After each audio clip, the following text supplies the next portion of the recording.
शिव जी को हिंदू धर्म में आदिदेव के रूप में जाना जाता है, जो संहार और पुनर्निर्माण के देवता माने जाते हैं। उनकी प्रकृति अत्यंत सरल, उदार और कृपालु मानी जाती है।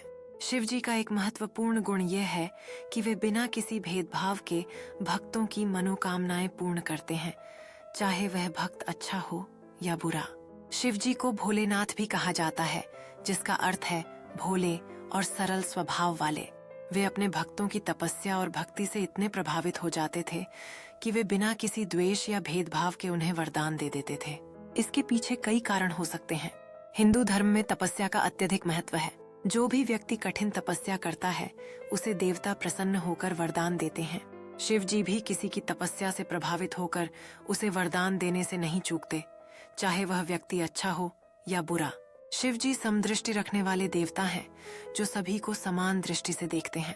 वे किसी के कर्मों का न्याय तुरंत नहीं करते, बल्कि सभी को उनके कर्मों का फल समय के साथ मिलता है। कर्मफल का सिद्धांत एक गहरा और जटिल विषय है, जिसमें शिव जी की अद्भुत दृष्टि और अनुकंपा समाहित है।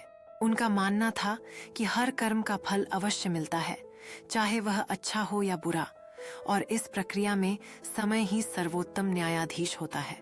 बुरे लोग जब अपने गलत कर्मों का उपयोग वरदान के लिए करते हैं, तो उन्हें अंततः उनके दुष्परिणाम भी भुगतने पड़ते हैं। इसके बावजूद भगवान शिव बुरे लोगों को भी वरदान देने में हिचकिचाते नहीं हैं, क्योंकि उन्हें पता होता है कि हर व्यक्ति को उसके कर्मों का फल अवश्य मिलेगा। उदाहरण के तौर पर रावण की घोर तपस्या के परिणाम स्वरूप उसे अमोघ वरदान प्राप्त हुआ था, जिसने उसे अत्यंत शक्तिशाली बना दिया।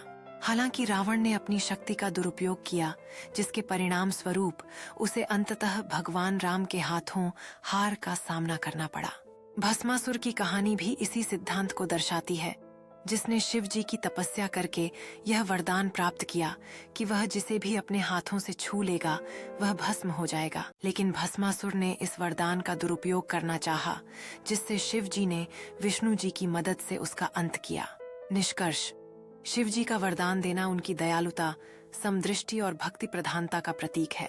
वे अपने भक्तों की निष्ठा और तपस्या से इतने प्रभावित होते हैं कि वे बिना भेदभाव के वरदान दे देते हैं।